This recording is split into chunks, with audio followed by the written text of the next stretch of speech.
إذ جعل الذين كفروا في قلوبهم الحمية حمية الجاهلية فأنزل الله سكينته على رسوله وعلى المؤمنين وألزمهم كلمة التقوى وكانوا أحق بها وأهلها وكان الله بكل شيء عليما رب اشرح لي صدري ويسر لي أمري واحلل عقدة من لساني يفقهوا قولي فالحمد لله والصلاة والسلام على رسول الله وعلى آله وصحبه أجمعين أما بعد.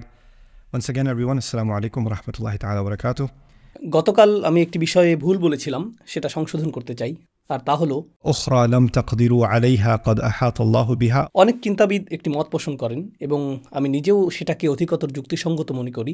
আল্লাহ যখন বলেছেন অন্য এক ভূমি যা তোমরা এখনো জয় করতে পারোনি, এখনো তা তোমাদের নাগালে আসেনি, লাম তাকদিরু আলাইহা, তাদের যুক্তি হলো এটি মক্কাকেই নির্দেশ করছে। মক্কাই হলো সেই অন্য ভূমি যেখানে আমাদের প্রবেশাধিকার ছিল না, কারণ সব সময় আমরা যুদ্ধে জড়িত ছিলাম, মক্কা থেকে বিতাড়িত হয়েছিলাম এবং মক্কায় ফিরে যেতে পারিনি, কিন্তু আল্লাহ সেটা তোমাদের জন্য সংরক্ষিত রেখেছেন। قد أحاط الله بها.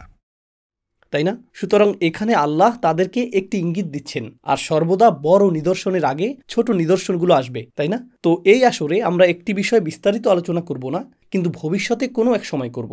তা হলো তারা সম্মত হয়েছিল যে তোমরা পরের বছর ফিরে আসতে পারবে, কিন্তু পরের বছর তো মক্কা বিজয় হয়নি, তো তখনও সন্ধি চুক্তির অবস্থা বিদ্যমান ছিল, তখনও মুসলিমদের প্রভাবও বাড়তে থাকে, আর রাজনৈতিক পরিস্থিতি এক প্রকার স্নায়ুযুদ্ধের মতো ছিল, তাই না? অর্থাৎ উত্তেজনা ছিল, কিন্তু সরাসরি সংঘর্ষ ছিল না। আর এই অবস্থায় থাকাকালীন রসুল সাল্লাল্লাহু আলাইহি সাল্লাম তাদেরকে চুক্তি মানতে বাধ্য করলেন এবং পরের বছর উমরা করার জন্য মক্কায় ফিরে গেলেন। এটাকে বলা হয় উমরাতুল কাজা। উমরাতুল কাজা অর্থ সেই উমরা যা বাকি ছিল, যেমন নামাজের কাজা করা হয়, তাই না? সুতরাং এটি ছিল আগের বছরের বাকি থাকা উমরা। তো তিনি এসে সেটা পূরণ করলেন এবং 2000 সাহাবী উমরা করলেন। কিছু বর্ণনা অনুযায়ী মানুষজন দরজা বন্ধ করে রেখেছিল, তারা আতঙ্কিত হয়ে পড়েছিল, কারণ মুসলিমরা মক্কার কেন্দ্রে প্রবেশ করে তাওয়াফ করছে। কিন্তু আমি চাই আপনারা একটি বিষয় চিন্তা করুন মুসলিম দৃষ্টিকোণ থেকে, শুধু অমুসলিম কুরাইশদের দৃষ্টিভঙ্গি নয়। তারা তাওয়াফ করছেন, নামাজের সঠিক রীতিনীতি পালন করছেন, কিন্তু তখনও মূর্তিগুলো সেখানে রয়েছে। এটা গুরুতর একটা বিষয়, কারণ নবী সাল্লাল্লাহু আলাইহি সাল্লাম যখন মদিনায় চলে গেলেন, আল্লাহ প্রথম দিকে ওহী নাজিল করলেন যে বাইতুল মুকাদ্দাস এখন আর কিবলা থাকবে না, কাবাই হবে কিবলা, তাই না? সুতরাং আমাদের কিবলা পরিবর্তিত হলো। আগে জেরুজালেমের দিকে মুখ করে নামাজ আদায় করতে হলে মক্কার দিকে পিঠ দিয়ে দাঁড়াতে হতো, কারণ মক্কা, মদিনা ও জেরুজালেমের অবস্থান ছিল এমন। তাই আপনি যদি জেরুজালেমের দিকে মুখ করে দাঁড়ান, পিঠ থাকবে মক্কার দিকে, আর মুখ মক্কার দিকে থাকলে পিঠ থাকবে জেরুজালেমের দিকে। তখনও আল্লাহ এই ওহী নাজিল করেননি যে মক্কার দিকে মুখ করে সালাত আদায় করতে হবে। তাই নবীজি জেরুজালেমের দিকেই সালাত আদায় করে যাচ্ছিলেন। যখন তিনি জেরুজালেমের দিকে সালাত আদায় করতেন, তার পিঠ থাকতো কাবার দিকে। তিনি কাবার দিকে পিঠ রাখতে পছন্দ করতেন না। তাই আল্লাহ সূরা বাকারায় নাজিল করলেন, قد نرى تقلب وجهك في السماء আমি আপনার মুখমণ্ডলকে বারবার আকাশের দিকে ফিরাতে দেখেছি, فلنولينك قبلة ترضاها. তাই আমি আপনাকে ওই কিবলামুখী করাচ্ছি যা আপনাকে সন্তুষ্ট করবে, অর্থাৎ কাবার দিকে, তাই না? সুতরাং আল্লাহ এটা নাজিল করলেন রাসূল সাল্লাল্লাহু আলাইহি সাল্লামের অনুভূতির কারণে। যদিও আমরা জানি বৃহত্তর পরিকল্পনার উদ্দেশ্য এটাই ছিল, কিন্তু আল্লাহ এটাকে বর্ণনা করেছেন রাসূল সাল্লাল্লাহু আলাইহি সাল্লামের হৃদয়কে প্রশান্ত করার উদ্দেশ্যে। সুতরাং আপনি লক্ষ্য করবেন এই সূরাতেও হৃদয়ের প্রশান্তি অত্যন্ত গুরুত্বপূর্ণ, তাই না? এখানে সামরিক বিজয়, রাজনৈতিক কৌশল, সেনাবাহিনী জমায়েত, গোত্রগুলোর মৈত্রী, এসব ভূ রাজনৈতিক আলোচনার মাঝেই চলে আসলো السكينة في قلوب المؤمنين. রাজনৈতিক এই আলোচনার মাঝখানে হৃদয়ের প্রশান্তি সংক্রান্ত আধ্যাত্মিক কথা কেন চলে আসলো? কারণ আমাদের দৃষ্টিভঙ্গি অনুযায়ী, ধর্মনিরপেক্ষ বিবেচনায় বিষয়গুলো একে অপরের থেকে বিচ্ছিন্ন। জীবনের বিভিন্ন অংশ একে অপরের থেকে পৃথক। আপনার পেশাগত জীবন রয়েছে, আপনার কর্মজীবন রয়েছে, আপনার ব্যক্তিগত জীবন রয়েছে, আপনার পারিবারিক জীবন রয়েছে, আপনার বন্ধুত্ব সংক্রান্ত জীবন রয়েছে। আপনার জীবনের এই অংশগুলো পরস্পর থেকে পৃথক, আর আপনি প্রতিটি পরিস্থিতিতে প্রায় ভিন্ন একজন মানুষে পরিণত হন, তাই না? কিন্তু কোরআনের বিবেচনায় এটি জীবন ও পারস্পরিক সম্পর্ককে এইরকম খণ্ডিত বাক্সবন্দি দৃষ্টিভঙ্গিতে দেখে না। এখানে আমরা একটি রাজনৈতিক পরিস্থিতি নিয়ে আলোচনা করছি, কিন্তু একই সাথে এটি একটি আধ্যাত্মিক অবস্থা। এটি আধ্যাত্মিক বিষয় বটে। সুতরাং আমাদের ধর্মে সবগুলো বিষয়ের একত্রীকরণ ঘটে থাকে, এবং এটি কেবল এই সূরাতেই নয়, বরং জীবনের সকল ক্ষেত্রেই প্রযোজ্য। তো আপনার ব্যবসায়িক জীবন, আপনার পারিবারিক জীবন, বন্ধুদের সাথে কাটানো জীবন, এই সব কিছুই আধ্যাত্মিক অবস্থাও বটে। সব কিছুই।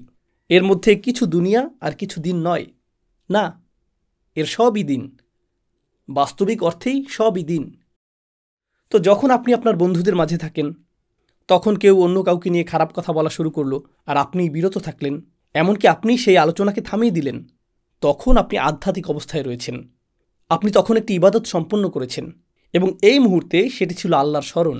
উদাহরণস্বরূপ, কেউ যদি আপনাকে টেবিলের নিচে লেনদেনের মাধ্যমে অবৈধ অর্থ প্রদানের প্রস্তাব দেয়, আর আপনি সেই প্রস্তাব প্রত্যাখ্যান করলেন, যদিও কেউ জানতে পারত না বা কেউ ধরতে পারত না, তাহলে আপনি আসলে আল্লাহর স্মরণে নিয়োজিত রইলেন। যখন কারো গোপন দুর্বলতা আপনার জানা থাকে, আর বর্তমানে মানুষের দুর্বলতা খুঁজে বের করার গোটা একটা সংস্কৃতি চালু হয়েছে, তাই না? মানুষের গোপন তথ্য সংগ্রহ করা। আমার কাছে এই গোপন তথ্য আছে, যদি আমি এটা প্রকাশ করে দিই তাহলে এই ব্যক্তি ধ্বংস হয়ে যাবে। তুমি কি মনে করো আমার কি করা উচিত? তুমিও তো তাকে পছন্দ করো না, তাই না? তাহলে বলো আমি কি করব? আর আপনি বললেন, ভাই তুমি একটা কাজ করতে পারো, তোমার যা ইচ্ছা করো, আমাকে শুধু এটা থেকে দূরে রাখো। এটি আসলে আপনার ভাষায় এ কথা বলারই নামান্তর যে দয়া করে এটা করো, তাই না? কিন্তু এর পরিবর্তে আপনি বললেন, না, তোমার নিজের সাথে এমনটা ঘটুক তা তো তুমি চাও না, তাহলে অন্য কারোর সাথে কেন এমন করবে?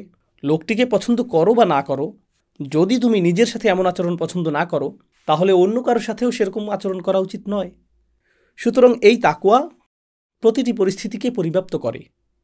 কিন্তু এই সূরার সমাপনী মন্তব্যগুলোর দিকে মনোযোগ দিলে এর মধ্যকার একটা বিষয় আমি বিস্তারিত উল্লেখ করিনি, তবে আমি ভিতরগত এবং উপরিভাগের প্রশান্তির কথা উল্লেখ করেছি।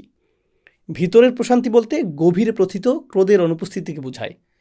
কিন্তু যখন তারা বায়াত গ্রহণ করেছিল, যখন তারা মৃত্যুর দিকে এগিয়ে যাচ্ছিলেন, তখন ভয়েরও একটা ব্যাপার ছিল। ভয় মানুষের উপর ছায়া বিস্তার করে থাকে, সেজন্যই মুমিনদের উপর সাকিনা ছায়া বিস্তার করেছিল। আলা কুলুবিল মুমিনিন। সুতরাং ক্রোধের মোকাবেলায় সাকিনা তাদের হৃদয়ের ভেতরে স্থাপন করা হয়েছিল, আর ভয়ের মোকাবেলায় সাকিনা তাদের উপর ঢেলে দেওয়া হয়েছিল, কারণ হত্যার শিকার হওয়ার ভয় তাদের উপর ছায়া বিস্তার করেছিল। এখন আল্লাহ পূর্বে ঘটে যাওয়া ঘটনার প্রতি ইঙ্গিত করছেন। কৌতূহল জাগ্রতকারী ভঙ্গিতে এই সূরায় মুসলিমদেরকে চিন্তা করতে বলা হচ্ছে অতীতে ঘটে যাওয়া ঘটনাবলী নিয়ে এবং ভবিষ্যতে ঘটতে পারে এমন ঘটনা নিয়ে। তো অতীত এবং ভবিষ্যৎ এই সূরাতে আমরা এই দুয়ের মধ্যে ক্রমাগত আবর্তিত হচ্ছি। তো এখন আমরা আসলে অতীতে ফিরে যাচ্ছি, কারণ গত পর্বের আলোচনার শেষ দিকে আপনারা স্মরণ করলে দেখবেন যে আল্লাহ ওই সকল ভূমির কথা বলছিলেন যা তোমরা অর্জন করতে যাচ্ছ, তাই না? সেটি ভবিষ্যতের কথা। এরপরই তিনি বলতে শুরু করেছেন, তিনি তোমাদের হাতকে তাদের থেকে ও তাদের হাতকে তোমাদের থেকে বিরত রেখেছেন। এটা সম্ভবত সেই ঘটনার প্রতি ইঙ্গিত যখন ৮০ জন গুপ্ত ঘাতক এসে উত্তেজনা সৃষ্টির চেষ্টা করেছিল, কিন্তু কোনো প্রাণহানি ছাড়াই তাদেরকে নিষ্ক্রিয় করা হয়েছিল। যদিও আল্লাহ আয়াতে বলেছেন, অর্থাৎ যদিও তাদের উপর তোমরা পূর্ণ থাবা বিস্তার করেছিলে। আপনারা জানেন যখন সিংহ তার শিকারকে তার থাবার নিচে ধরে রাখে, তারা এটা শুধু ধরে রেখেছে, কিন্তু এখনও এটাকে হত্যা করেনি। তো হরিণটি সেখানে রয়েছে আর এটি বলতে থাকে, আমি তো শেষ। আর সিংহটি ঠান্ডা মাথায় বসে যেন বলতে থাকে, আমি তোমার মাথায় কামড় বসিয়ে দেব ঠিকই, তবে এক্ষুনি না। তো আল্লাহ এই ধরনের দৃশ্যই বর্ণনা করেছেন যখন মুসলিমরা সেই গুপ্ত ঘাতক এবং দুর্বৃত্তদের গ্রেপ্তার করেছিল, আর তারা মূলত আমাদের থাবার নিচেই ছিল। এরপর আমরা তাদের মুক্ত করে দিয়েছিলাম, তাই না? আর তাদেরকে মুক্ত করে দেওয়ার পর সেই ক্রোধের সৃষ্টি হয়েছিল যে কেন আমরা তাদেরকে ছেড়ে দিলাম। তো আল্লাহ মূলত যুদ্ধে যেতে আগ্রহী লোকদের প্রতি সহানুভূতি প্রকাশ করেছেন। তারাই কুফরি করেছে। বড় একটি দল কিভাবে সহিংসতায় রূপ নিতে পারে এ বিষয়ে আমরা গত পর্বে আলোচনা করেছি। বড় একটি দলের সহিংস হয়ে ওঠার জন্য একটি অগ্নিস্ফুলিঙ্গই যথেষ্ট, তাই না? তাই আইনি পরিভাষায়, এমনকি প্রাথমিক স্তরের সাংবিধানিক আইন বা আমেরিকার ইতিহাস পড়লেও আপনি জানবেন যে ভিড়ে ঠাসা হলরুমে আগুন বলে চিৎকার করা একটা অপরাধ, তাই না? আপনি এই বিষয়টা শুনে থাকবেন। এটা একটা অপরাধ, কারণ আপনি মানুষকে আতঙ্কিত করেছেন। মিথ্যা সতর্কতা সৃষ্টির ফলে মানুষ ছত্রভঙ্গ হয়ে ছুটাছুটি করে মৃত্যু মুখে পতিত হতে পারে। তো যখন আপনি বিশৃঙ্খলা সৃষ্টি করবেন, এর ফলে অনেক মানুষ মারা যেতে পারে। সুতরাং যে কোনো মুহূর্তেই এই বিশৃঙ্খলা ছড়িয়ে পড়তে পারত। যখন তারা হুদায়বিয়াতে পৌঁছলেন, তাদের আক্রান্ত হওয়ার উপক্রম হয়েছিল। হুদায়বিয়ার আগেও তাদেরকে হত্যা চেষ্টা করা হয়েছিল। খালিদ ইবনে ওয়ালিদ রাদিয়াল্লাহু তাআলা আনহু অপেক্ষা করছিলেন পরবর্তী নামাজের, যাতে নামাজ পড়ার সময় তিনি তাদের উপর আক্রমণ করতে পারেন। এরপর হুদায়বিয়ায় পৌঁছাতে তাদেরকে সেই অনির্ভরযোগ্য রাস্তা ধরতে হয়েছিল। তারপর যখন আপোষ মীমাংসা শুরু হলো, রাসূল সাল্লাল্লাহু আলাইহি সাল্লামকে অপমান করা হচ্ছিল। আর যখন শেষ পর্যন্ত আপোষ মীমাংসাটি সফল হলো, এমনকি তার আগেও উসমান রাদিয়াল্লাহু তাআলা আনহুকে হত্যা করা হয়েছে, এই গুজব ছড়িয়ে পড়ল। মুসলিমদের একজন মীমাংসাকারী সেখানে গিয়ে প্রহারের শিকার হলেন, তাই না? তো যে কোনো মুহূর্তে সহিংসতা ছড়ানোর মতো একাধিক স্ফুলিঙ্গ প্রস্তুত ছিল, কিন্তু আল্লাহ তা ঘটা থেকে বিরত রাখলেন। আর শেষ পর্যন্ত তারা যখন বাস্তবিকই যুদ্ধের জন্য প্রস্তুত, ঠিক সেই মুহূর্তে উসমান রাদিয়াল্লাহু তাআলা আনহু সঠিক সময় ফিরে এলেন। কল্পনা করুন যে তিনি যদি 2 মিনিট দেরিতে এসেছেন, হয়তো 3 জন ব্যক্তি তাকে দেখতে পেতেন, বাকি 1400 জন তাকে দেখতেন না। তারা গিয়ে পুরো দমে যুদ্ধ শুরু করে দিতেন, তাই না? ফলে সেখানে সহিংসতা ছড়িয়ে পড়তে পারত। তাই আল্লাহ মুসলিমদের বিস্ফোরণের প্রান্তে নিয়ে যেতে থাকেন, আবার টেনে আনতে থাকেন। আবার প্রান্তে নিয়ে যান, আবার টেনে আনেন, আবার প্রান্তে নিয়ে যান, আবার টেনে আনেন। আমার শৈশবের জীবনের বড় একটা অংশ কেটেছে কার্টুন দেখে। আপনারা হয়তো এরকম কার্টুন দেখেছেন যেখানে টিএনটি থাকে আর তা শব্দে বিস্ফোরক বস্তুর কাছে পৌঁছায়। তা বারবার প্রান্তে পৌঁছে আবার নিভে যায়, তারপর আবার আল্লাহ তা নিভিয়ে দিতে থাকেন, তাই না? যদিও আল্লাহ প্রতিবারই তা নিভিয়ে দিয়েছেন, এর মানে এই নয় যে মক্কার কাফেররা শাস্তির যোগ্য না। তারা এর যোগ্য। তারাই কুফরি করেছে, তারাই পশুগুলোকে থামিয়ে দিয়েছে। গতকাল আমি আপনাদের সাথে শেষ যে বিষয়ে কথা বলেছিলাম তা হলো মক্কাতে গোপন মুসলিমদের উপস্থিতি এবং সম্ভাব্য মুসলিমদের অস্তিত্ব, যা মুসলিমদের চিরদিন শেখায় আমরা জানি না কে সেই গোপন মুসলিম, আর নিশ্চিতভাবেই আমরা জানি না যে কে সম্ভাব্য মুসলিম। আমি এই সূরাটি নিয়ে 10 বছর আগে একবার আলোচনা করেছিলাম লন্ডনে, এবং সেটি বাইয়ানা টিভিতে আজকের এই আলোচনার চাইতেও বেশি বিস্তারিতভাবে রেকর্ড করা আছে। তখন বিরতির সময় এক বোন এসে ইসলাম গ্রহণ করলেন এবং প্রোগ্রামে অংশগ্রহণ করতে থাকলেন। আমি লেকচারের মধ্যেই তার কথা উল্লেখ করেছিলাম এবং বলেছিলাম তিনি তো এসেছেন, তিনি তার অমুসলিম বন্ধুর সাথে এসেছিলেন। তিনি কিছুদিন ধরে ইসলাম নিয়ে ভাবছিলেন। 30 মিনিট আগেও আমরা তাকে মুসলিম হিসেবে দেখতাম না, কিন্তু আল্লাহ দেখেছেন। খ্রিস্টানরা অন্য এক সময় আরও আগে নবী সাল্লাল্লাহু আলাইহি সাল্লামের সাথে দেখা করতে এসেছিলেন। এই খ্রিস্টানরা নবী সাল্লাল্লাহু আলাইহি সাল্লামের সাথে দেখা করতে এলো, আর তিনি কেবল কুরআন তেলাওয়াত করলেন। তিনি শুধু এটাই করলেন, তিনি কুরআন পাঠ করলেন। আপনি তাদের চোখ থেকে অশ্রু গড়িয়ে পড়তে দেখবেন। তারা কোরআন শুনেই কেঁদে ফেলেছে, তাই না? তারপর তাদের একটি ঘোষণা বর্ণিত হয়েছে, তা হলো ইন্না কুন্না মিন ক্বাবলিহি মুসলিমিন, আমরা এর আগেই মুসলিম ছিলাম। কোরআনে তাদের উক্তি এটাই, আমরা এর আগেই মুসলিম ছিলাম। অর্থাৎ আল্লাহর দৃষ্টিতে এবং তাদের অন্তরে তারা ইতিমধ্যেই ইসলাম ধারণ করেছিল। তো এরকম ইসলাম আছে যা আপনি আমি দেখতে পাই, আর একরকম ইসলাম আছে যা আপনি আমি দেখতে পাই না। একটি হলো মুসলিমের বাহ্যিক রূপ, আর আরেকটি হলো অন্তরের অবস্থা, যা ইসলামের দিকে ধাবিত হচ্ছে। অন্তরের এই অবস্থা আপনি কখনোই জানতে পারবেন না। তাই তাৎক্ষণিক বিচার করে না ফেলা। ফলে আপনি যদি বিচার করতে না পারেন, তাহলে আপনি তাদের শত্রু ভাবতে পারবেন না। যদি আপনি শত্রু ভাবতে না পারেন, তাহলে আপনি তাদেরকে যুদ্ধক্ষেত্রের প্রতিপক্ষ হিসেবে বিবেচনা করবেন না। তাই এই বিষয়গুলোর মধ্যে এই ধারাবাহিকতার প্রভাব রয়েছে। কিন্তু এর মানে এই না যে আমাদের শত্রু নেই। এটাও কিন্তু চরমপন্থার দিকে যেতে পারে। এটা এরকম যে, ওহ, কাউকে বিচার করো না, তারা তো তোমাকে গুলি করেছে, তবুও বিচার করো না, তুমি জানো না তাদের অন্তরে কি আছে। আমি কাউকে বিচার করতে চাই না।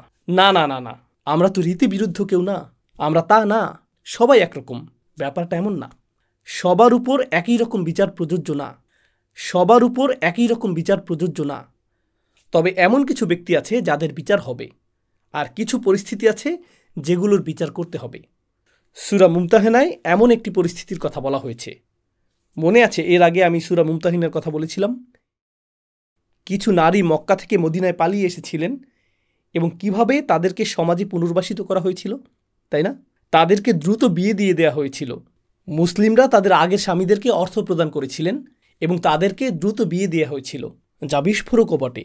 তারা মুশরিকদের সাথে বিবাহ বন্ধনে আবদ্ধ ছিলেন, কিন্তু এটা তাদের চরিত্রে দাগ দেয়নি।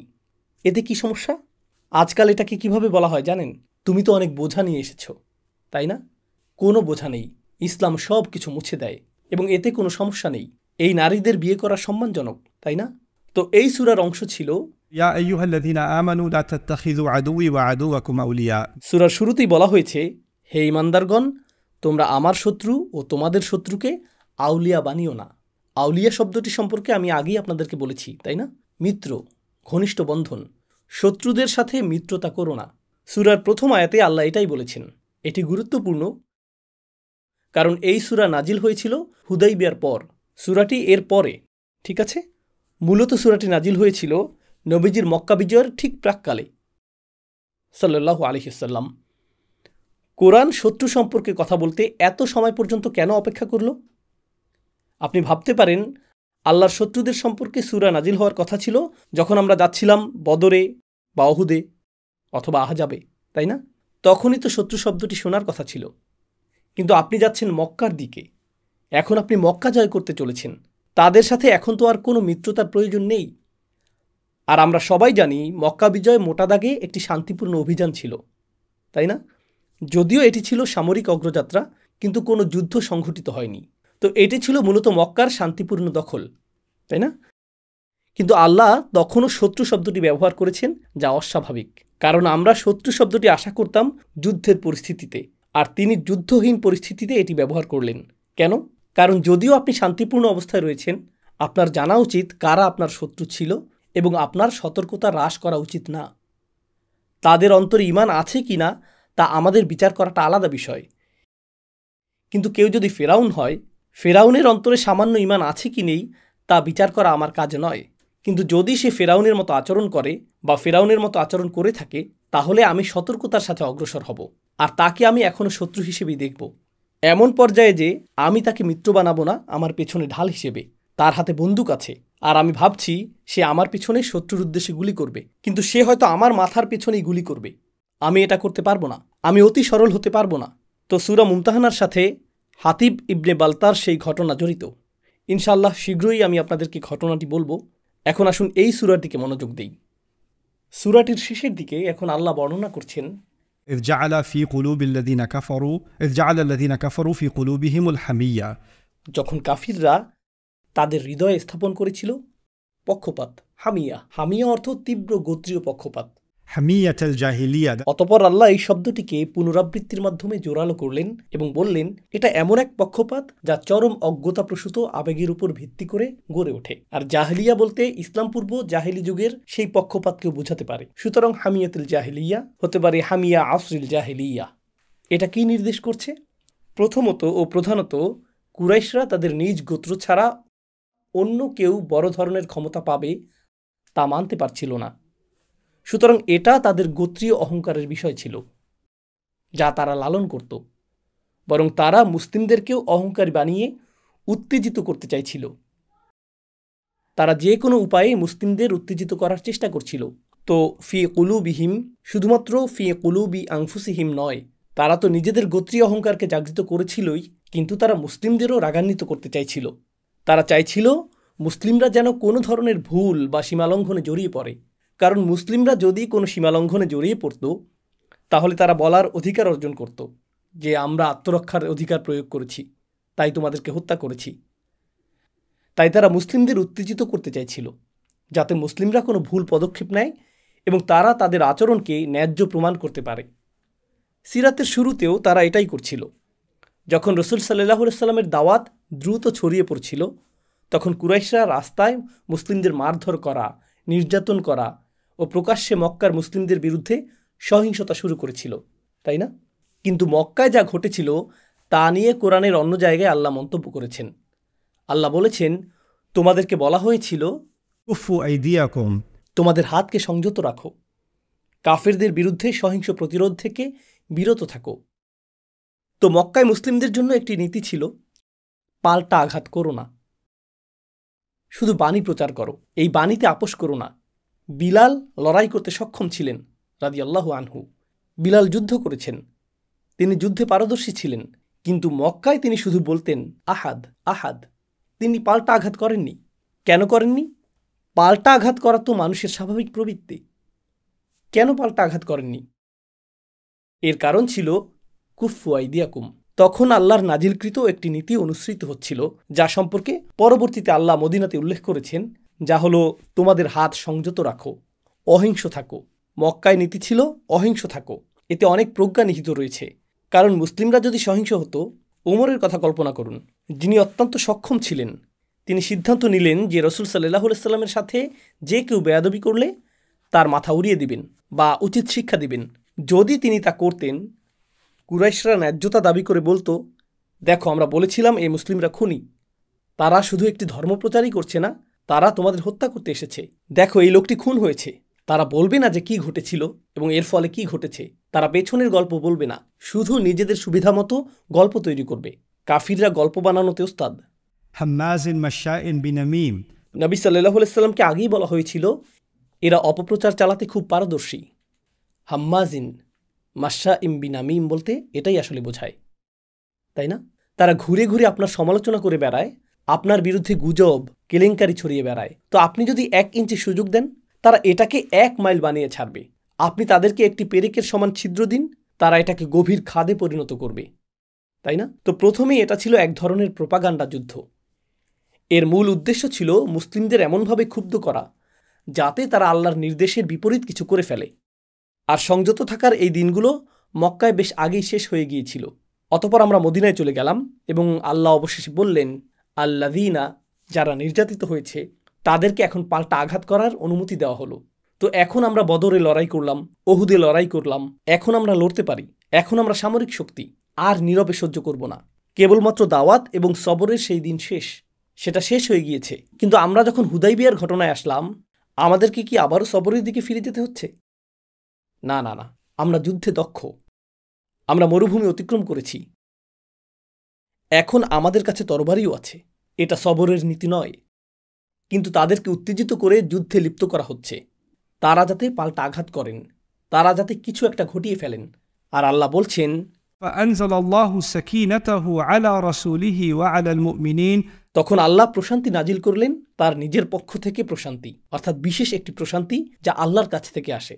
আগে আমরা দেখেছি আস-সাকিনা, এখন দেখছি সাকিনাতাহু, এমন প্রশান্তি যা বিশেষভাবে আল্লাহর পক্ষ থেকে আসে। তিনি তা প্রেরণ করলেন তার রাসূলের উপর এবং ঈমানদারদের উপর, অর্থাৎ যিনি অন্য সকলের চেয়ে বেশি আঘাত পেয়েছিলেন তিনি আসলে রাসূলুল্লাহ সাল্লাল্লাহু আলাইহি সাল্লাম। আমরা সিরাতের ঘটনায় দেখতে পাই যে সবাই উত্তেজিত, সবাই অস্থির, কিন্তু কে শান্ত ছিলেন? রাসূল সাল্লাল্লাহু আলাইহি সাল্লাম ছিলেন শান্ত। আমরা যা জানি না আল্লাহ আমাদের জানাচ্ছেন। আল্লাহ রাসূলের চেয়ে কেউই বেশি ক্রোধান্বিত হননি সাল্লাল্লাহু আলাইহি সাল্লাম, কিন্তু তা ছিল অন্তরে, তা ছিল ভিতরে। যা করা হচ্ছিল, যা বলা হচ্ছিল, তার জন্য কিন্তু তিনি ক্রোধান্বিত হচ্ছিলেন, কিন্তু নিজের আবেগের ওপর তার নিয়ন্ত্রণ ছিল সকলের চেয়ে বেশি। নিজের ওপর তার একার আত্মসংযম 1400 মানুষের ক্রোধের চেয়েও বেশি শক্তিশালী ছিল। কল্পনা করতে পারেন? প্রথমত কিছু মানুষ রাগান্বিত, আপনি তাদের চেয়েও বেশি রাগান্বিত, কিন্তু আপনাকে তাদের সকলের চেয়ে বেশি প্রশান্ত চিত্ত প্রদর্শন করতে হচ্ছে। আর তখন তারা ভাবে, উনি কেন উন্মত্ত হচ্ছেন না, কেন তিনি রাগান্বিত না? এরকম পরিস্থিতিতে থাকা হতাশাজনক। আর আল্লাহ বলেছেন এর জন্য প্রয়োজন এমন এক বিশেষ প্রশান্তি যা কেবল আল্লাহর পক্ষ থেকেই আসতে পারে। সাকিনাতাহু, আনজালাল্লাহু সাকিনাতাহু আলা রাসূলিহি। আর তারপর ওয়া আলাল মুমিনিন, তিনি এই প্রশান্তি প্রেরণ করলেন ঈমানদারদের ওপর, ফলে তারাও প্রশান্ত হয়েছিলেন। আর আমার মতে এখানে সাকিনাহ বলতে সূরাটিকেও বোঝাচ্ছে। সূরাটিই তাদের শান্ত করেছিল। আপনি যদি সিরাতের বর্ণনা পড়েন, কেউ শান্ত হচ্ছিলেন না। হ্যাঁ, তারা অনিচ্ছা সত্ত্বেও নীরবে রাসূল সাল্লাল্লাহু আলাইহি সাল্লামের আনুগত্য করছিলেন। তিনি পশু কুরবানি করা এবং মাথা মুন্ডন করার পর, কিন্তু পরিবেশে তখনও রাগ ও হতাশা বিরাজ করছিল। কোনো সাকিনাহ ছিল না যতক্ষণ না কোরআন নাজিল হলো। আর তারপর তওবাত নাফসুহু, সিরাতের বর্ণনায় ওমর রাদিয়াল্লাহু তাআলা আনহুকে যেভাবে বর্ণনা করা হয়েছে, সূরাটি নাজিল হওয়ার পর তার অন্তর প্রশান্ত হলো। তো এখন ওয়ালজামাহুম কালিমাতাত তাকওয়া, এই শব্দগুলো খেয়াল করুন। আল্লাহ আমাদেরকে তাকওয়ার বাণীতে সুদৃঢ় করলেন। এটা কিছুটা অস্পষ্ট।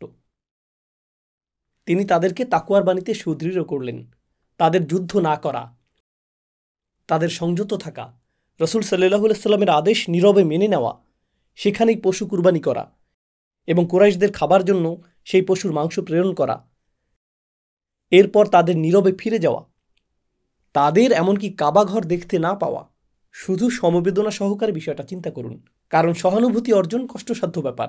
আমরা ১৫০০ বছর আগের ঘটনা পড়ছি, ঐতিহাসিকভাবে বেশ দূরত্বে থাকা মানুষদের গল্প।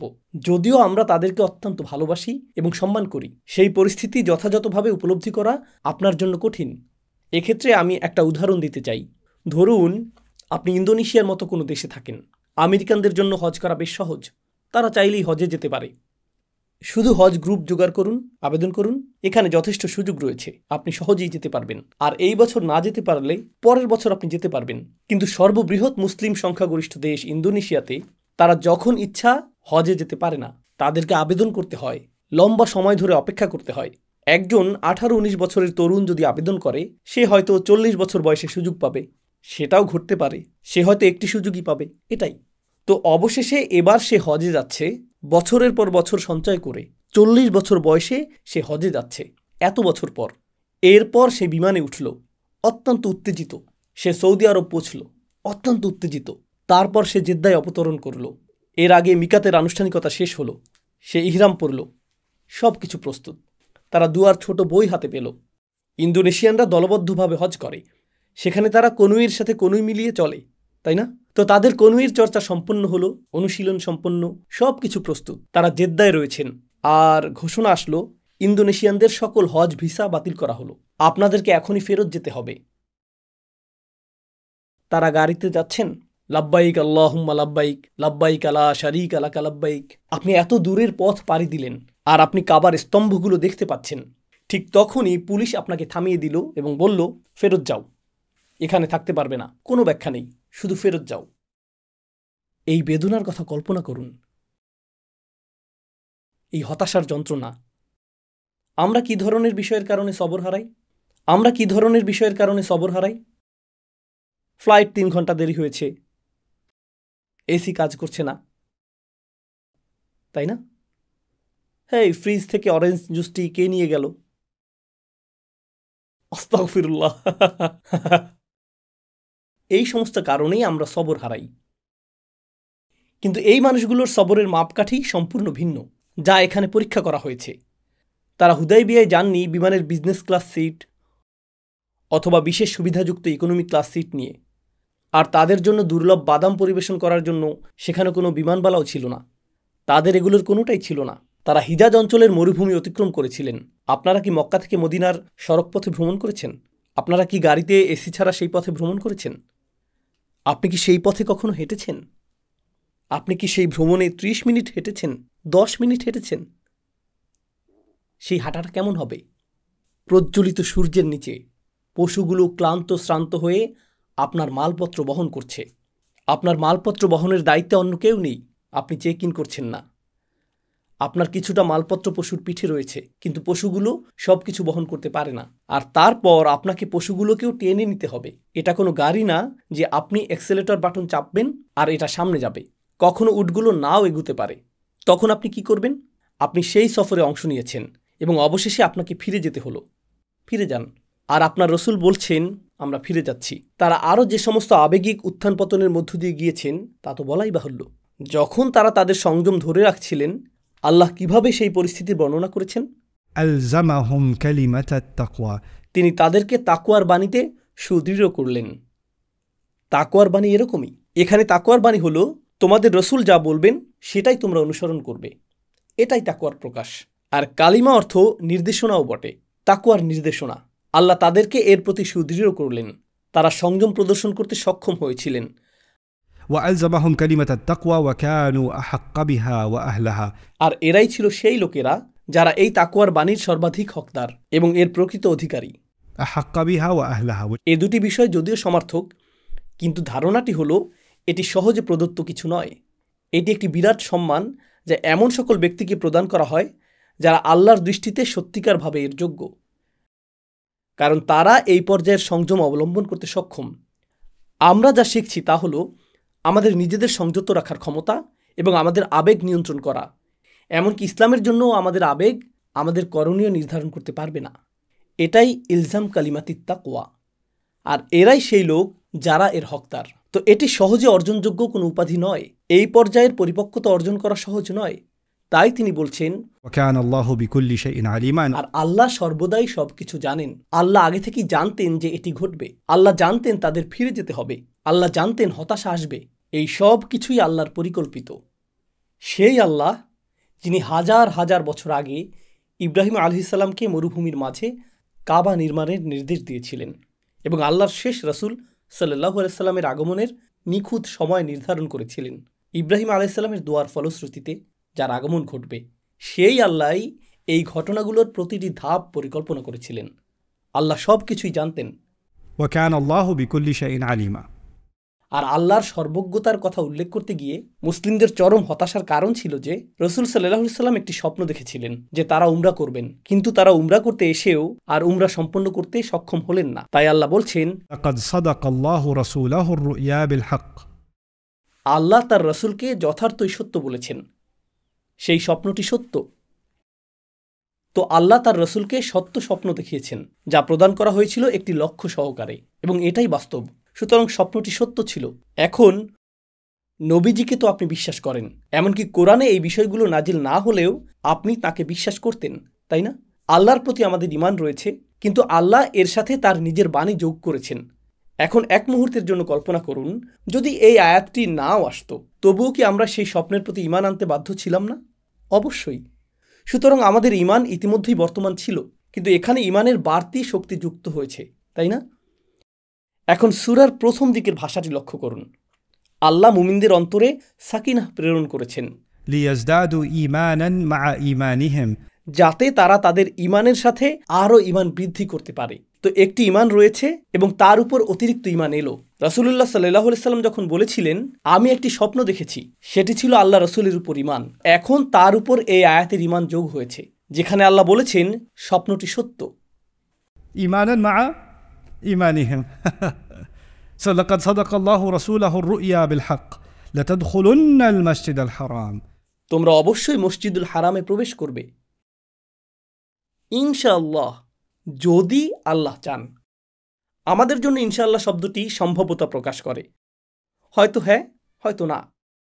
কিন্তু এখানে এর অর্থ এটা নয়। এখানে ইনশাআল্লাহ অর্থ এই প্রবেশ হয়তো তোমাদের মাধ্যমে হবে না, প্রবেশ করা হবে ঠিকই, হয়তো সেটা তোমরা নও। সুতরাং শেষ পর্যন্ত তোমাদেরকে আল্লাহর ইচ্ছার উপরেই নির্ভরশীল থাকতে হবে। তোমরা দাবিদার নও, বরং নির্ভরশীল।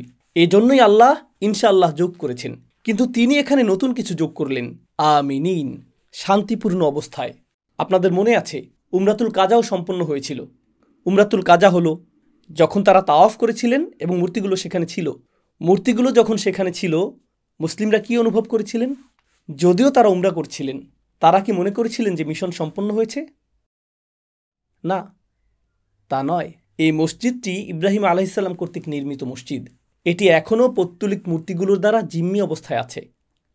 তাই আমি তাওয়াফ করতে পারলেও ভালো অনুভব করছি না। কিছু একটার অভাব রয়েছে এবং তা আমার চোখের সামনেই রয়েছে। আর প্রতিবার যখন তারা তাওয়াফ করছেন এবং প্রতিটা মূর্তির পাশ দিয়ে গিয়েছেন, তখন তাদের মাথায় কি কল্পনা চলছিল? সবার আগে কোনটাকে ভাঙব, এটাই তখন তারা কল্পনা করেছেন। এখন কল্পনা করুন, আমি আপনাকে বলেছি যখন নামাজের কিবলা পরিবর্তিত হলো, তারা কি জানতেন না যে তারা এমন কিছুর দিকে মুখ ফিরাচ্ছেন যা বর্তমানে একটি পৌত্তলিক মন্দির, এবং তারা তার দিকেই মুখ ফিরাচ্ছেন? তো তারা কি জানতেন না যে কিবলা যেহেতু পরিবর্তিত হলো, এর অর্থ হচ্ছে এই কিবলাকে অবশ্যই পবিত্র করতে হবে?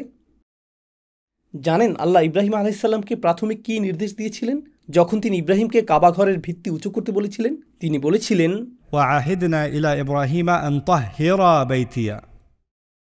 আমরা ইব্রাহিম আলাইহিসসালাম ও ইসমাঈল আলাইহিসসালাম থেকে প্রতিশ্রুতি নিয়েছি, তোমরা আমার ঘরকে পবিত্র করবে।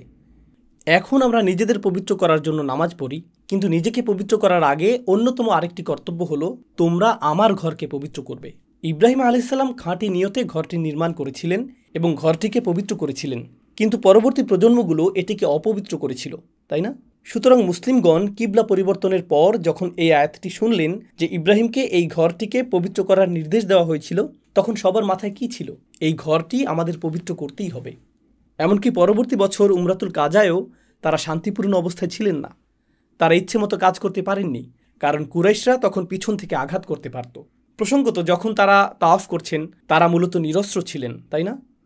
হুদাইবিয়ার পরের বছর উমরাতুল কাজায় যেই 2000 জন তাওয়াফ করেছিলেন তারা মূলত নিরস্ত্র ছিলেন। তাই কুরাইশরা তাদের ঘরের ছাদে তীরন্দাজ দল বসিয়ে মুসলিমদের দিকে তাক করে একবারেই তাদের শেষ করে দিতে পারত। আর এমনটা করা তাদের পক্ষে অসম্ভব কিছু ছিল না।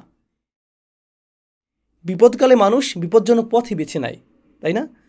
কখনো কখনো দুর্নীতিগ্রস্ত সরকারগুলো নিজ এলাকায় নিজ নাগরিকদের উপর হত্যাযজ্ঞ চালায় আর তারপর এটাকে অন্য কারো দোষ বলে চালিয়ে দেয়, যেমন তারা পরিকল্পিত সন্ত্রাসী ঘটনা ঘটায়, তাই না? এমনকি এখনও সামরিক শাসিত এমন দেশ রয়েছে যারা গণতন্ত্রের জন্য লড়ছে, তাই না? যারা গণতন্ত্রের জন্য লড়ছে। ধরা যাক সামরিক বাহিনী জনগণের মধ্যে খুবই জনপ্রিয়, কিন্তু গণতন্ত্রের আন্দোলনের কারণে সামরিক বাহিনীর জনপ্রিয়তা কমতে থাকে এবং বেশিরভাগ মানুষ বলতে শুরু করে, না, আমাদের একটি নির্বাচিত সরকার থাকা উচিত। জানেন কি ঘটে? খুব সহজেই একটি সন্ত্রাসী হামলা ঘটে যায় এবং সামরিক বাহিনী এসে নিরাপত্তা প্রদান করে। আর তারপর, হ্যাঁ, আমাদের আসলেই সামরিক শাসন প্রয়োজন। আর সামরিক বাহিনীর রেটিং যদি আরও কমতে থাকে, এরপর কি ঘটে? কোথাও না কোথাও বোমা বিস্ফোরণ ঘটবে, কোনো বাসে বিস্ফোরণ ঘটবে, কোনো বিমান বিধ্বস্ত হবে, কিছু একটা ঘটবে। এজন্যই তো আমাদের সামরিক শাসন প্রয়োজন। তো এটা অসম্ভব কিছু ছিল না যে কুরাইশরা বলতে পারত, হেই, এরা তো নিরাপত্তার জন্য হুমকি ছিল, তারা মূর্তিগুলো সব ধ্বংস করতে যাচ্ছিল, অন্য গোত্রগুলো অসন্তুষ্ট হোক, এটা আমরা চাইনি, আমরা বৃহত্তর কল্যাণের কথা বিবেচনা করে তাদেরকে তাওয়াফরত অবস্থায় হত্যা করেছি। এমনটা ঘটতে পারত। আমি যা বলতে চাইছি তা হলো, যদিও তারা তাওয়াফ করেছে, আর প্রসঙ্গত মজার বিষয় হলো কিছু মানুষ তখনই খারাপ কথা বলতে শুরু করেছিল। তারা বলেছিল, মদিনায় হিজরতকারী এই মুসলিমরা পর্যাপ্ত খাবার পায়নি, তারা সবাই অনাহারে ছিল এবং সবাই শুকিয়ে হাড্ডিসার, জিম্মি বা নৌকায় আটকে পড়া মানুষেরা ঠিক যেমন রক্তশূন্যতায় ভোগে এবং তাদের হাড়গুলো যেমন চামড়া ভেদ করে বেরিয়ে আসতে চায়। তারা বলেছিল মুসলিমদের অবস্থা এরকমই হয়েছে।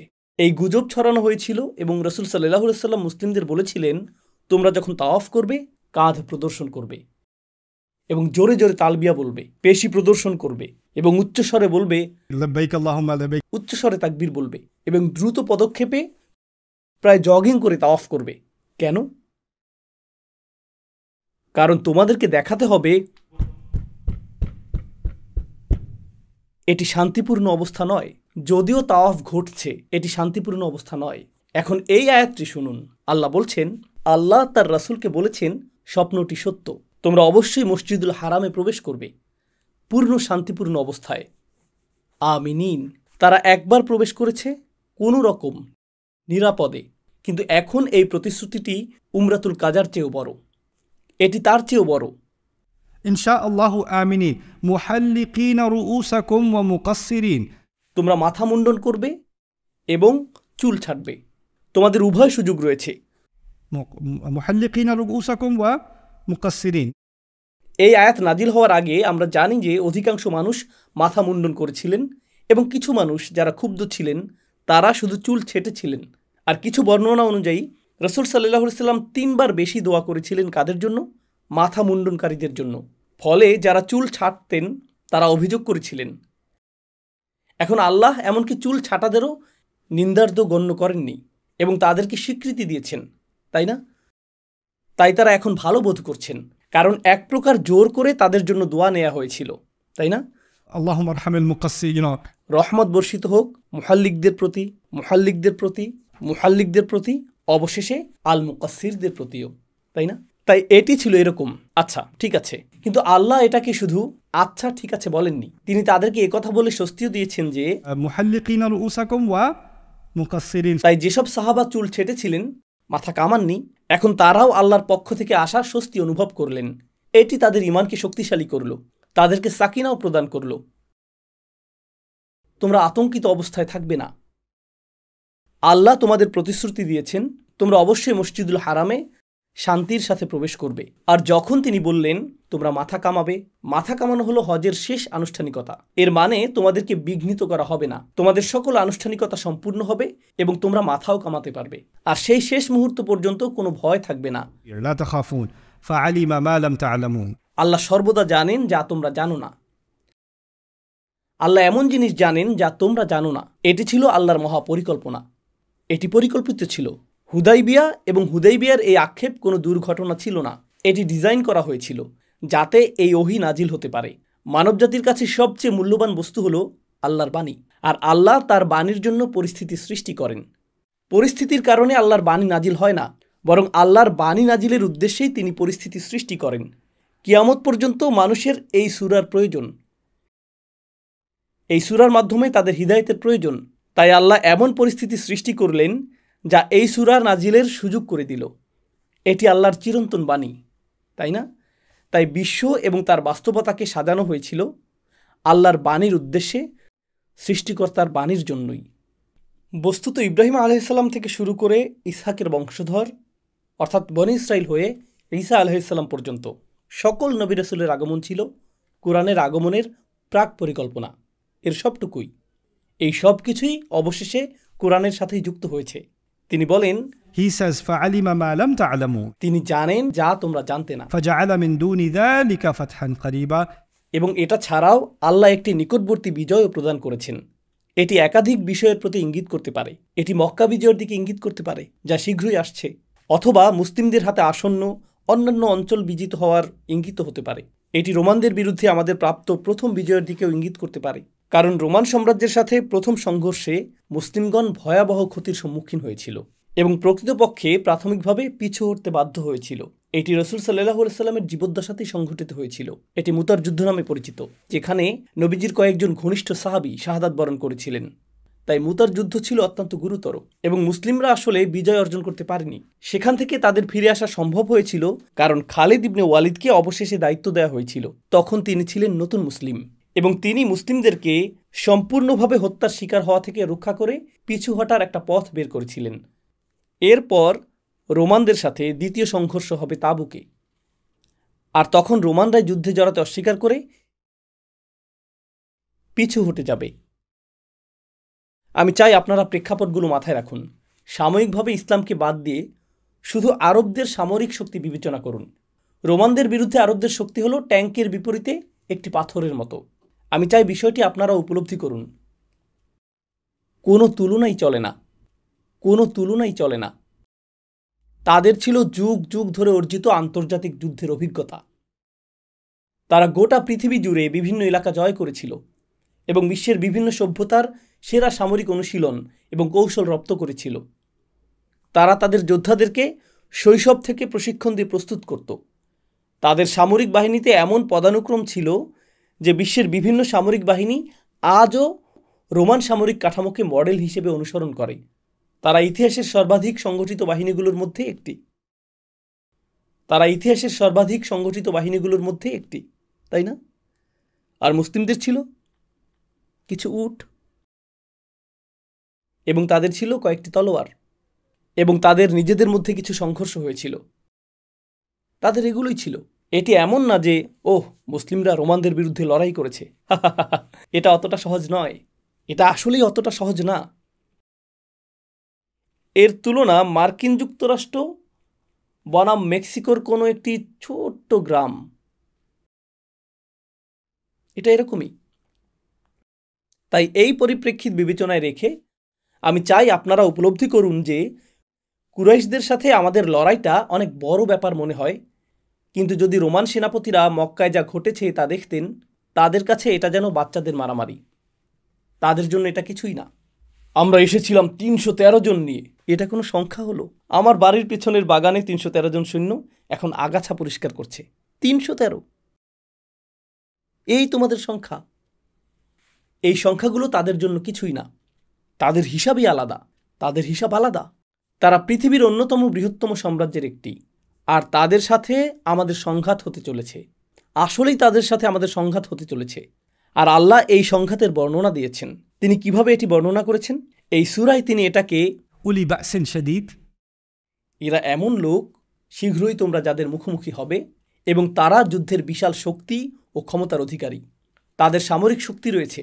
উলি বাসিন শাদীদ তুকাতিলুনাহুম। আল্লাহ বলেননি যে তারা তোমাদের সাথে যুদ্ধ করবে, বরং তিনি বলেছেন তোমরাই তাদের সাথে যুদ্ধ করবে, যেন তোমরাই এর সূচনা করেছ, তোমরাই শুরু করছো। আও ইসলিমুন, অথবা তারা আত্মসমর্পণ করবে। ওয়াও, কোরআনে এভাবেই বর্ণিত হয়েছে। কোরআনে এভাবেই বর্ণিত হয়েছে। আর সেই সাহাবীদের জন্য যারা কখনোই ভাবেননি যে মক্কা বিজয় ঘটবে, কুরাইশদের পরাজয় ঘটবে, এখন তাদের ঈমান সুগঠিত হলো, তাই না? তাই আল্লাহ একটি নিদর্শন দেন এবং তা আপনাকে পরবর্তী নিদর্শনের দিকে নেয় এবং এর পরের নিদর্শন, এর পরের নিদর্শন। তো তিনি বলেছেন স্বপ্নটি সত্যে পরিণত হবে এবং তিনি নিকটবর্তী একটি বিজয় দান করবেন। তিনি ইতিমধ্যে তা নির্ধারণ করে রেখেছেন। فجعل من دون ذلك فتحا قريبا هو الذي أرسل رسوله بالهدى ودين الحق। আর কেন এই সকল বিজয় ঘটছে? কারণ আল্লাহই সেই সত্তা যিনি এই স্বপ্নকে সত্যে পরিণত করেছেন। তিনিই তার রাসূল সাল্লাল্লাহু আলাইহি সাল্লামকে প্রেরণ করেছেন হিদায়াহ সহকারে এবং এমন ধর্ম সহকারে যা ন্যায় বিচার প্রদান করে। দীনুল হক, এটি সত্যের ধর্ম। কিন্তু আল হক এর আরেকটি অর্থ সকলকে তাদের অধিকার প্রদান করা, যা নিশ্চিত করবে যে মানুষ তাদের অধিকার পাবে। এটি আসলে ইসলামের সবচেয়ে শক্তিশালী বিবরণগুলোর একটি, দীনুল হক। কারণ আল হক অর্থ সত্য। আল হক এর আরেকটি অর্থ উদ্দেশ্য, অর্থাৎ এটি এমন একটি ধর্ম যা মানুষকে বেঁচে থাকার উদ্দেশ্য প্রদান করে। এটি তাদের জীবনকে উদ্দেশ্যপূর্ণ এবং অর্থবহ করে তোলে। আল হকের আরেকটি অর্থ অধিকার বা ন্যায্যতা। তাই হাক্কুন আলাইয়া বা হাকিক আলাইয়া, অর্থাৎ আমি এর যোগ্য। যখন আপনি কোনো কিছুর যোগ্য, যেমন নারীরা উত্তরাধিকারের একটি অংশ পাওয়ার যোগ্য, অথবা পুরুষেরা নির্দিষ্ট অধিকার পাওয়ার যোগ্য, অথবা বাবা এটার যোগ্য, মা সেটার যোগ্য, কিংবা ভাই এটার যোগ্য, প্রতিবেশী ওটার যোগ্য, ব্যবসায়িক অংশীদার এটার যোগ্য, কর্মচারী এটার যোগ্য। আমাদের সমগ্র জীবনই আসলে লেনদেনের উপর ভিত্তি করে গঠিত, যেখানে আমাদের প্রাপ্য অধিকার পেতে হবে এবং অন্যদেরকে তাদের প্রাপ্য অধিকার দিতে হবে।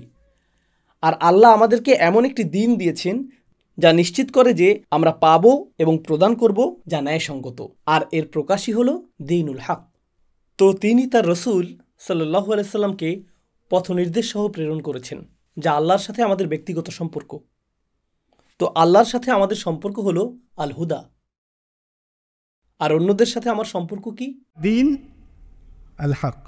So حقوق الله and حقوق العباد بالهدى ودين الحق ليظهره على الدين كله. যাতে এটি জয়যুক্ত হয়, অতিক্রম করে, বিজয়ী হয় অন্য সকল দিনের উপর। এটি আসলে আল্লাহর সিদ্ধান্ত যে অন্য কোনো দিন টিকতে পারবে না অধিকার প্রদানের বিবেচনায়। যখন আপনি এটাকে ইসলামের সাথে তুলনা করবেন, অধিকার প্রদানের বিবেচনায় কোনো দিনই টিকতে পারবে না, কারোই সুযোগ থাকবে না। আমি এটি কয়েকবার বলেছি, কিন্তু আপনাদের উদ্দেশ্যে আবার উল্লেখ করছি। ইসলাম ও ইসলামী আইনের প্রতি একটি সাধারণ সমালোচনার বিষয় হলো নারীদের অধিকার বা এর অভাব। আপনারা সম্ভবত এরকম কথা শুনেছেন যে ইসলাম নারীদের প্রতি নির্যাতন করে এবং ইসলাম নারীদের অধিকার দেয় না। অতি সম্প্রতি পর্যন্ত মার্কিন যুক্তরাষ্ট্রে নারীদের সম্পত্তির কোনো অধিকার ছিল না। 1970 সাল পর্যন্ত নারীরা চাইলেই বিবাহ বিচ্ছেদ ঘটাতে পারত না।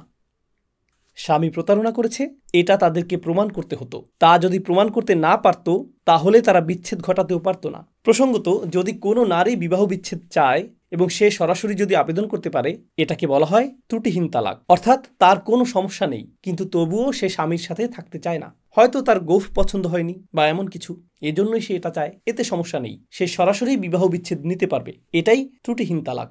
যুক্তরাষ্ট্রে ত্রুটিহীন তালাক চালু হয় প্রেসিডেন্ট রিগানের আমলে।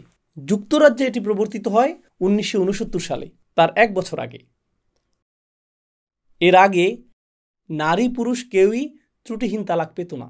জানেন কোরআন ও সুন্নাহ কখন নারী পুরুষের জন্য ত্রুটিহীন তালাকের বিধান দিয়েছে? শুরু থেকেই। সমগ্র কোরআনে সর্বাধিক আলোচিত আইনের বিষয় হলো তালাক, এবং সেখানে কোনো দোষ ত্রুটির কথা উল্লেখ নেই, কারণ কোরআন ত্রুটিহীন তালাককে বৈধতা দেয়। ইসলামের ইতিহাসে এই জাতীয় প্রথম নারীর তালাকের রেকর্ড হলো বারিরা নামক এক নারীর ত্রুটিহীন তালাক। তিনি রাসূল সাল্লাল্লাহু আলাইহি সাল্লামের কাছে এসে বললেন, لا أعتبه في خلق ولا دين. আমার স্বামীকে নিয়ে আমার কোনো সমস্যা নেই, তার চরিত্র ভালো, তার দিনদারিতা ভালো। তো ফির কি, পাঞ্জাবি ভাষায়, তাহলে সমস্যা কি? তার ধর্মে কোনো সমস্যা নেই, তার চরিত্রে কোনো সমস্যা নেই। সে বলেনি যে স্বামী নির্যাতনকারী, সে স্বার্থপর, তার আচরণ বিষাক্ত, সে আমার মানসিক স্বাস্থ্যের জন্য ক্ষতিকর, তেমন কিছুই না, তার কোনো সমস্যা নেই। এরপর সে বলল, ولكني أكره الكفر بعد الإسلام. কিন্তু আমি কুফুরির ভয় করছি, ইসলাম গ্রহণের পর ঈমানহীনতার ভয় করছি। এর মানে হলো আমি তার প্রতি আকর্ষণ বোধ করি না এবং আমি আগ্রহ হারিয়ে ফেলেছি। ভিন্ন চিন্তা করা কুফুরি, কারণ আমি তার সাথে বিবাহবদ্ধ, আমি সীমার বাইরে যেতে চাই না। সেই নারী যদি আজকের কোনো ধর্মীয় ব্যক্তিত্বের কাছে গিয়ে বলতো আমি আমার স্বামীকে তালাক দিতে চাই কারণ আমি তাকে পছন্দ করি না, সবর করো, দুনিয়া সবরের জায়গা, আমাদেরকে সমঝোতা করে চলতে হবে, আমার মনে হয় তোমার কাউন্সিলিং প্রয়োজন, ও আমার মনে হয় তোমার রুকিয়া প্রয়োজন। রাসূল সাল্লাল্লাহু আলাইহি সাল্লাম কি বারিরাকে কাউন্সিলিং দিয়েছিলেন, রুকিয়া দিয়েছিলেন? তিনি কি বলেছিলেন তোমার লজ্জিত হওয়া উচিত, কি করছো তুমি, তুমি একটি পরিবার ভাঙছো, তুমি একটি ঘর ধ্বংস করছো, তুমি কেমন নারী, কি সমস্যা তোমার, তোমার ইস্তেগফার করা উচিত? না, তিনি তার স্বামীকে ডাকলেন আর বললেন শোনো, সে তোমাকে পছন্দ করে না, তাকে ছেড়ে দাও। এটা আপনাদের কারো কারো কাছে অতি উদার বলে মনে হতে পারে, আপনি তো ইসলামের চেয়েও বেশি ইসলামিক। ইসলাম স্বাধীনতা দিয়েছে, বাস্তবেই এটা স্বাধীনতা দিয়েছে, কিন্তু আমাদের সংস্কৃতিতে আমরা এমন হারাম তৈরি করে নিয়েছি যা কখনোই হারাম ছিল না, যা কখনোই হারাম ছিল না। আর আমরা হালাল তৈরি করে নিয়েছি যা কখনোই হালাল ছিল না। আমরা আমাদের নিজেদের উদ্ভাবিত হারামের সংজ্ঞার প্রতি বেশি প্রতিজ্ঞাবদ্ধ এবং আমরা আল্লাহর হালালকৃত জিনিসকে হারাম বানাতে উৎসাহী প্রকাশ্যে, আর আল্লাহর হারামকৃত জিনিসকে হালাল বানাতে আমরা বেশি প্রতিশ্রুতিবদ্ধ প্রকাশ্যে। এটা নীরবে করা কোনো বিষয় নয়, প্রকাশ্যে হালাল বানাচ্ছি, এমনকি আমরা এতে গর্বিত। এরপর আশা করছি যে মুসলিম সভ্যতা এর কোনো পরিণাম ভোগ করবে না, আমরা অপমানিত, পরাভূত এবং দমনপীড়নের শিকার হব না। কারণ যখন বনী ইসরাইল আল্লাহর বিধান নিয়ে ছেলে খেলা শুরু করলো, ضربت عليهم الذلة والمسكنة وباءوا بغضب من الله, তাদের উপর চাপিয়ে দেওয়া হলো লাঞ্ছনা, তারা হলো ক্ষমতাহীন আর তারা আল্লাহর গজবে নিপতিত হলো। এটা আল্লাহর আইন নিয়ে তাদের খেলা করার ফল। অথচ আমরা সকলে মিলে সমাজবদ্ধভাবে আল্লাহর আইন নিয়ে খেলছি আর ভাবছি এর পরিণতিতে কিছুই হবে না। পাপী হওয়া এক কথা, আমরা সকলে পাপী, আমরা পাপের জন্য ইস্তেগফার করতে পারি, কেউই ফেরেশতা নয়, কিন্তু প্রকাশ্যে আল্লাহর বিধানকে অমান্য করে এটাকে রীতিতে পরিণত করা, এটা সম্পূর্ণ ভিন্ন বিষয়। আমার কাছে এটা অবিশ্বাস্য, এটা বেশ অদ্ভুত। আপনাদের কেবল একটি উদাহরণ দিচ্ছি। আল্লাহ বলেছেন যখন তোমরা স্ত্রীকে কিছু প্রদান করো فلا تأخذوا منه شيئا, তা ফেরত নিও না। তোমার স্ত্রীকে যা দিয়েছ তা থেকে কিছু ফেরত নিও না, বিশেষত বিবাহ বিচ্ছেদের সময় যদি তাকে কিছু দিয়ে থাকো।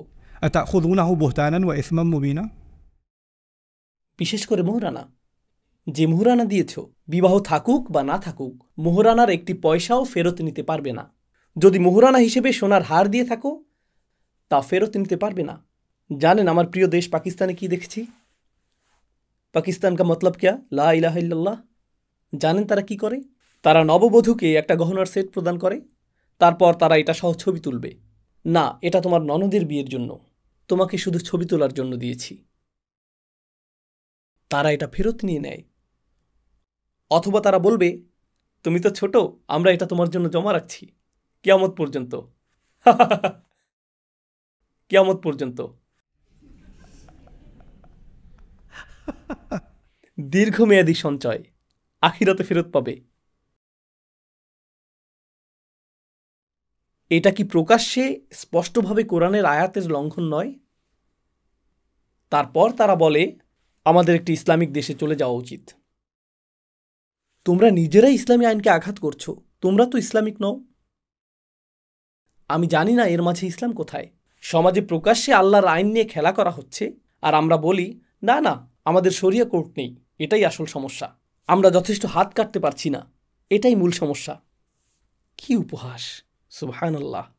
যাই হোক, আল্লাহ বলেছেন তিনি তার রসুলকে পাঠিয়েছেন পথনির্দেশ ও সেই দিন সহকারে যা সকলের অধিকার প্রদান করে, দ্বীনুল হক, যাতে এটা প্রাধান্য বিস্তার করতে পারে على الدين كله, অন্য সকল দিনের উপর। আবশ্যিকভাবে এটা আধিপত্য বোঝায় না। হতে পারে একদিন এই ধর্ম আধিপত্য অর্জন করবে, তবে নিশ্চিতভাবেই এর দ্বারা ইসলামের যুক্তি প্রমাণকে বোঝাচ্ছে। অধিকার প্রদানের প্রশ্নে ইসলামের সাথে কখনোই কোনো কিছু প্রতিযোগিতা করতে পারবে না, ইসলামের সামনে কেউ দাঁড়াতে পারবে না। উদাহরণস্বরূপ আপনি যদি লক্ষ্য করেন, ইসলাম খ্রিস্টবাদকে সংখ্যায় পরাজিত করেনি, খ্রিস্টানরা এখনও মুসলিমদের তুলনায় সংখ্যায় অধিক। ইসলাম হিন্দু ধর্মকে পরাজিত করেনি, কিন্তু আল্লাহ বলেন ليظهره على الدين كله. তাই 1400 বছর পর যদি আপনি এই আয়াতের অর্থ বুঝেন যে সব ধর্ম বিলুপ্ত হবে, তাহলে ইসলাম 1400 বছর ধরে একটি ব্যর্থ প্রকল্প। যদি আপনি আশা করেছেন একদিন এটা সফল হবে, কিন্তু ততদিন পর্যন্ত আমরা সবাই ব্যর্থ। না, এটার অর্থ তা নয়। প্রথম অর্থ হলো আরব অঞ্চলে অন্য কোনো ধর্ম থাকবে না। এই ভূমি যা ইব্রাহিম আলাইহিসসালামের তত্ত্বাবধানে এক আল্লাহর উপাসনার জন্য নির্ধারিত হয়েছিল, এখানে অন্য কোনো ধর্ম টিকে থাকবে না। আর বিস্তৃত অর্থে অন্য কোনো ধর্ম ইসলামের বিরুদ্ধে যুক্তি দাঁড় করাতে পারবে না। ইসলামের বিরুদ্ধে কেউ আদর্শগতভাবে টিকতে পারবে না। খ্রিস্টান মতবাদ মুসলিম মতবাদের সামনে টিকতে পারবে না। কোরআনের যুক্তি হিন্দু ধর্ম দ্বারা পরাভূত হবে না। হিন্দুরা দলে দলে ইসলাম গ্রহণ করবে, খ্রিস্টানরা দলে দলে ইসলামে আসবে, মুসলিমরা লক্ষ কোটি হয়ে খ্রিস্ট ধর্ম গ্রহণ করবে না। তা ঘটবে না, উল্টোটা ঘটবে না। লিইযহিরাহু আলা দীনি কুল্লিহি ওয়া কাফা বিল্লাহি শাহীদা। আর সাক্ষী হিসেবে আল্লাহই যথেষ্ট। এটি একটি গ্যারান্টি যে এই দিন বিজয়ী হবে। এর মাধ্যমে এই দিন ছড়িয়ে পড়বে, আর এর যুক্তি প্রমাণগুলো পৃথিবী জুড়ে ছড়িয়ে পড়বে। এখন পরবর্তী পর্বে সূরাটির শেষ আয়াত নিয়ে আলোচনার আগে সূরাটির নজম অর্থাৎ সৌন্দর্য বিন্যাস এবং গঠন সম্পর্কে সংক্ষিপ্ত কিছু মন্তব্য। আমার পূর্বের আলোচনায় আমি বলেছি যে এই সূরায় 11টি বিভাগ রয়েছে। সূরাটির 11টি বিভাগ রয়েছে। আমি সেই 11টি বিভাগের কথা এখন উল্লেখ করব না, তবে প্রথম, মধ্য ও শেষ অংশগুলো নিয়ে আলোচনা করব। সূরার প্রথম অংশে ক্ষমার কথা উল্লেখ করা হয়েছে। আল্লাহ আপনাকে বিজয় দান করেছেন যাতে তিনি ক্ষমা করেন। লিয়াগফিরা লাকাল্লাহ। সূরার শেষ অংশে যদি শেষের আয়াতটি লক্ষ্য করেন, ওয়াদাল্লাহুল্লাযীনা আমানু ওয়া আমিলুস সলিহাতি মিনহুম মাগফিরাতুন ওয়া আজরান। আল্লাহ সূরার শেষে ক্ষমার কথা উল্লেখ করেছেন। আর সূরার মাঝখানের একটি আয়াতে আল্লাহ বলেছেন, ওয়ালিল্লাহি মুলকুস সামাওয়াতি ওয়াল আরদ ইয়াগফিরু লিমান ইয়াশা ওয়া ইউআযযিবু মান ইয়াশা ওয়া কানা আল্লাহু গফুরুর রহিমা। আল্লাহ সূরার মাঝখানেও ক্ষমার কথা উল্লেখ করেছেন। তো তিনি শুরুতে ক্ষমার কথা উল্লেখ করেছেন, তিনি মাঝখানে ক্ষমার কথা উল্লেখ করেছেন, তিনি সূরাটির শেষেও ক্ষমার কথা উল্লেখ করেছেন। কেন? সূরার বিষয়বস্তুর সাথে এটা কিভাবে সম্পর্কযুক্ত? কারণ একমাত্র যে কারণে আপনি হজ করতে যান, যে কারণে মানুষ আল্লাহর নিকট হাজির হয় এবং উচ্চারণ করে লাব্বাইক আল্লাহুম্মা লাব্বাইক, এর কারণ হলো মানুষ যেন কিয়ামতের দিনের জন্য প্রস্তুতি নেয়, যেদিন তারা ক্ষমার প্রত্যাশা করবে। বৃহত্তর উদ্দেশ্যটি ভুলে যাবে না। জাগতিক বিজয়ের একটি উদ্দেশ্য তো বর্তমানে রয়েছে, কিন্তু তার চেয়েও বড় আধ্যাত্মিক উদ্দেশ্য হলো ক্ষমা প্রাপ্তি। এই সূরাটির সূচনা, মধ্যমা এবং সমাপ্তিতে বৃহত্তর উদ্দেশ্যটি নিহিত রয়েছে। তো ইনশাআল্লাহ পরবর্তী পর্বে আমি আপনাদের সাথে সূরাটির শেষ আয়াত সম্পর্কে কিছু কথা শেয়ার করব। বারাকাল্লাহু লি ওয়া লাকুম। আসসালামু আলাইকুম ওয়া রাহমাতুল্লাহ।